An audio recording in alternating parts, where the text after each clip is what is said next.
pas là pour venir détruire ou pour venir... Non, ça, ce n'est pas notre rôle. Ça, ce sont les atalaks. Hein? Les atalaks. Le problème des atalaks, ils ne veulent pas la vérité. Il n'y a rien. Il est là, papa, Amos, maman, Madou sont là. Il n'y a rien. Que personne ne vous trompe.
Je suis un peu surpris de voir qu'on en arrive là sur les réseaux sociaux.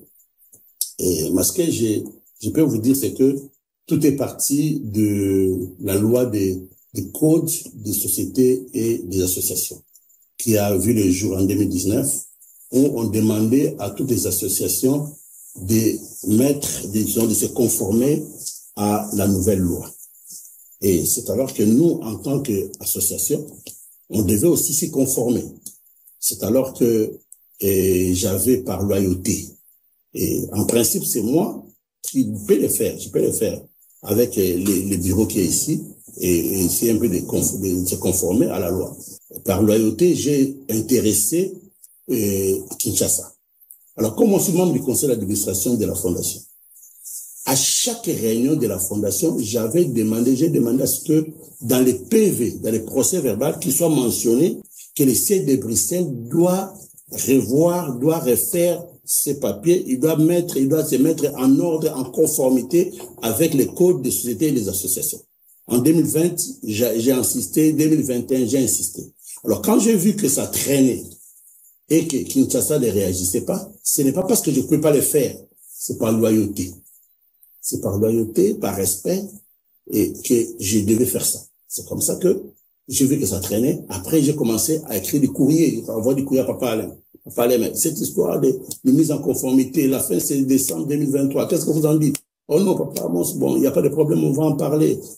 Jusqu'au point que j'ai envoyé même un avocat expliquer à Kinshasa.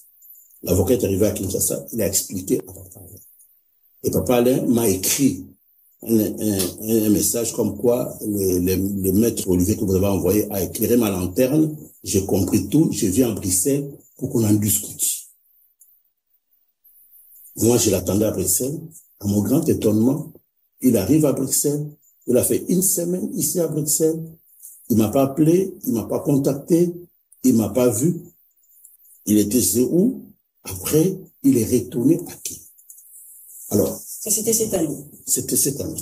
Et retourné à Kiel, dès qu'il arrive à Kiel, il convoque un conseil d'administration. Il était ici, on n'en a pas parlé, on n'a pas discuté. Il arrive à Kiel, un conseil d'administration. Bon, c'est pas un conseil d'administration du genre, on est seulement entre nous, les administrateurs, mais on a lancé des invitations à tout le monde. C'était pléthorique. Au point même qu'il y avait des gens de notre siège, sans que moi je les sache, qui avaient été invités à ce conseil. Il fallait que moi, je m'y rende. Mais moi, je l'ai écrit comme quoi, Papa Alain, je vais bien venir. Ma commission, vous m'envoyez tous les PV des réunions d'avant pour que je puisse préparer la réunion. Mais il n'a jamais réagi. Moi, je suis administrateur quand même. Je vous demande de m'envoyer les PV. Vous ne m'envoyez pas les PV. Je viens dans une réunion comme ça, je ne peux pas venir. C'est comme ça que je me suis excusé. Et la réunion a eu lieu. Et quand la réunion était finie, et c'était pléthore, je dis, hein, donc peut-être que je devais être mis devant les gens là-bas pour expliquer la clameur publique, je ne sais pas. Est-ce que ça allait vous déranger? Ça allait me déranger parce que vous me mettez devant la clameur publique, devant les personnes qui ne connaissent ni les tenants, ni les aboutissants, et moi je ne sais même pas que vous les avez invités, je me retrouvais surpris comme ça me dérange. Et c'est comme ça que, à la fin de cette réunion, je m'attendais qu'ils m'envoient les PV, comme administrateur, les comptes rendus de la réunion. Rien de tout ça. Mais à mon grand étonnement, ils ont réuni les documents, les PV, tous les documents qu'ils avaient fait à Kinshasa, ils ont remis à quelqu'un pour venir introduire au moniteur belge à mon insu. J'ai les documents ici devant moi. Ce document a été introduit le 19 avril 2023. 2023. Et je pense que Papa Freddy, qui a amené les documents, il ne va pas me contredire. Je ne lui ai pas fait un procès, je ne lui ai même pas demandé, je ne l'ai pas menacé. J'ai seulement constaté, parce qu'on m'a écrit que le document a été introduit. Et Papa Freddy croit qu'il a introduit, ça ira. Il ne va pas me contredire. Il va me contredire. Je ne l'ai pas menacé, je ne l'ai pas fait un procès. Je me suis tué. Mais j'ai dit que ce n'est pas possible. Et ce n'est pas correct. Que moi, c'est moi qui suis l'initiateur même du siège. Les représentants légaux soi-disant. L'administrateur de la fondation. Qu'on vient d'introduire un dossier en Belgique à mon insu sans que moi je sois au courant. Je ne sais pas dans quel but. Parce que c'est dans ce que vous nous avez relaté depuis qu'on a commencé l'émission. C'est venu de vous, la révélation. Vous avez mené toutes les démarches, déjà, à aller au départ, aller en parler aux parents. Vous êtes rentré, vous avez créé la SBL et tout ce qui s'ensuit. Donc voilà, c'est quand même aberrant de constater que, voilà, ça crée tout ça. Aujourd'hui, c'est pourquoi nous sommes là, pour savoir, est-ce qu'il y a quelque chose qui se cache? Parce que comme je vous avais dit, Papa Amos, émission Ecoleka, bilingue, parce que les ministères, ils allaient implanter partout, et battu à mon kili, mon babalindi, baïba.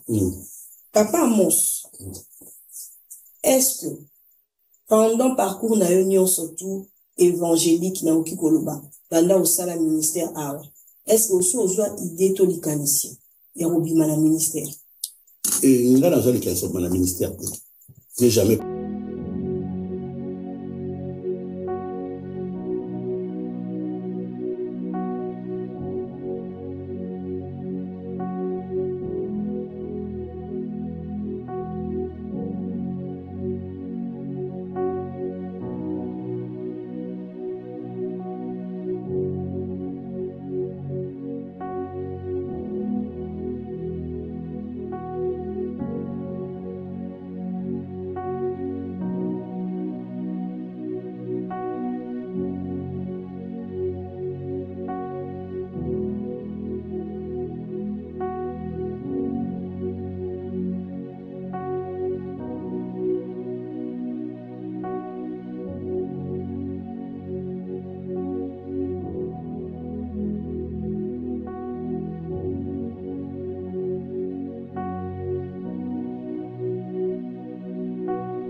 Frères et sœurs dans le Seigneur, shalom.